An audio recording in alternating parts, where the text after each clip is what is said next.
so you definitely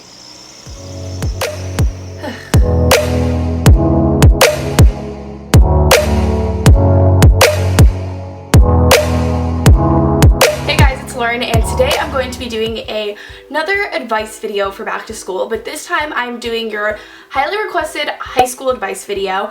A lot of my viewers are a little bit younger, and a lot of you guys wanted a high school based back to school advice video, and I've actually done a couple of these in the past. So I wrote down 10 things in my little notebook here, and this is just 10 things that I thought of off the top of my head right away that I wanted to kind of tell you guys about for high school, because I know high school is a completely new world and it's just bigger and better, and you're probably a little confused. If you guys have any more questions about high school, definitely leave them down below. I'll answer them, or other people in the comments will. We're just a big family and we all answer each other's questions. So I really hope you guys enjoy this video, and I'm gonna jump into my 10 things I wish I knew before starting high school. Number one thing is that people will change and you won't be best friends with all your friends from middle school. I know I've said this in previous videos, but it's very important to kind of reiterate some tips because they are very true. So people do change a lot in high school, not everybody, but you will make a lot of new friends, which is the positive side, because for me it was one middle school into one high school, so I was still with the same people, but I did still make a lot of new friends, which is exciting. And I know that some people have two middle schools into one high school, and you will probably make even more friends than I did, but you kind of, people change, so personalities change a little. So I kept some of my friends from middle school, but I also added on new friends from high school. Middle school was not the best experience for me. Honestly, I had a really bad middle school experience, and high school was just a lot better than middle school for me. So if a lot of you guys maybe don't like middle school, or you love middle school, high school will just be a lot better in my opinion. And I didn't really have the best of friends in middle school. I did have some amazing friends, but I also had really crappy friends in middle school as well. So when I got to high school, I met so many new people, and I really developed these friends that were a lot better people than my friends in middle school were. Number two is that teachers won't be on top of you, so you need to stay somewhat organized. I have a planner with me. I love planners. A lot of schools give you planners, so you can just write in those, or you can buy your own, or just keep notes on your phone or whatever you want of things that are due and future due dates, because teachers will not reiterate them as much as they did in middle school. So when you're in high school, you really need to keep on top of that and just look at those due dates from like 2 or 3 weeks ahead of time. So just keep that somewhere where you know you can go back to it if you don't want to buy a planner. Like I said, you can keep it in your phone, you can write it down in your notebooks, but just make sure to have it somewhere. Number three is such a random one, but locker decorating was so big in my middle school, I should say, and then in high school no one decorated their lockers like at all. So it was just kind of like a funny random thing that I wanted to throw in about locker decorating. I don't know, nobody really decorated their lockers, or I didn't really use my locker that much in high school. I kept everything in my bag, and I just kind of used my bag. And people use a variety of backpacks and like purses. At my school it was kind of like half and half, so it didn't really matter what you used, but it's different at every school. Number four is, this is not to scare you, but just to inform you that the day you walk into high school, your grades do count. Freshman year, a lot of people start to slack off on their schoolwork because they don't think that it will count.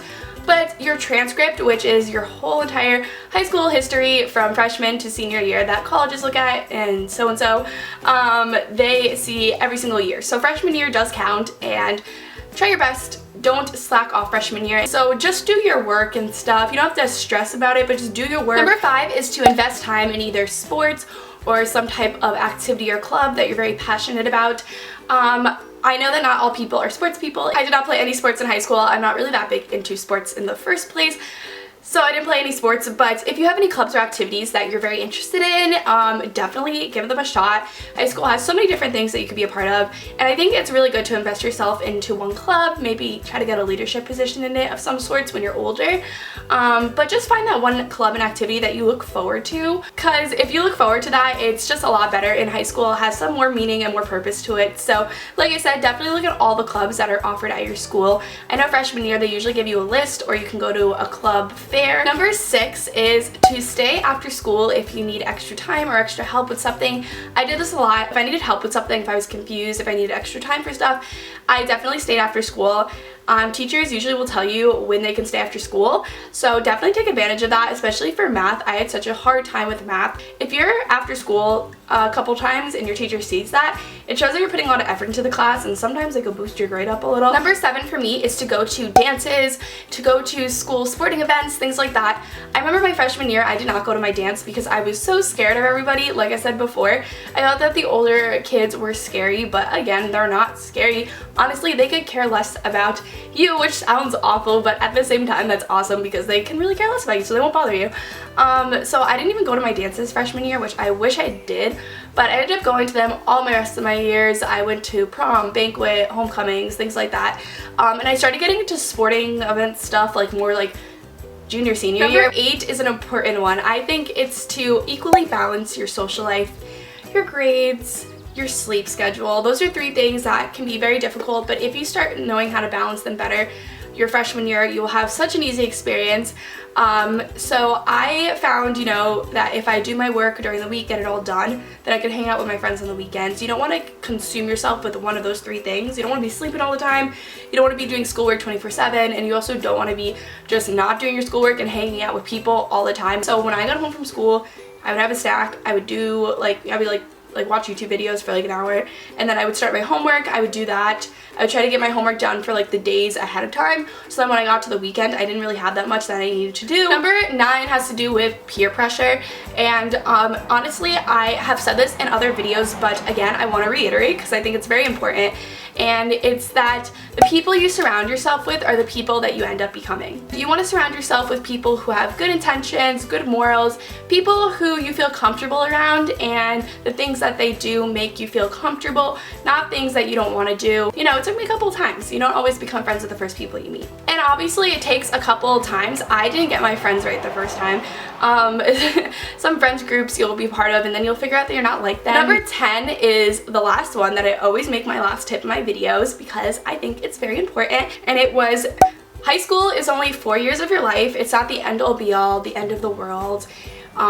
You shouldn't be obsessed with popularity. You shouldn't be obsessed with who likes you and who doesn't like you.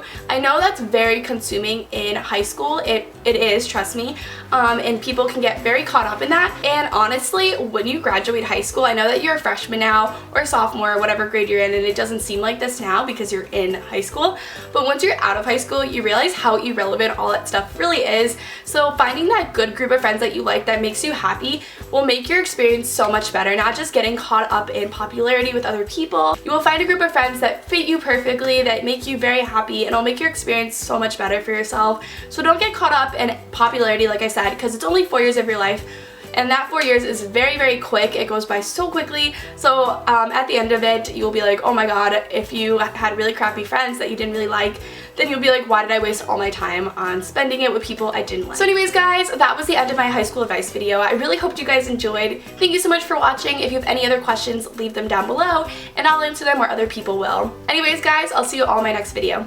Bye.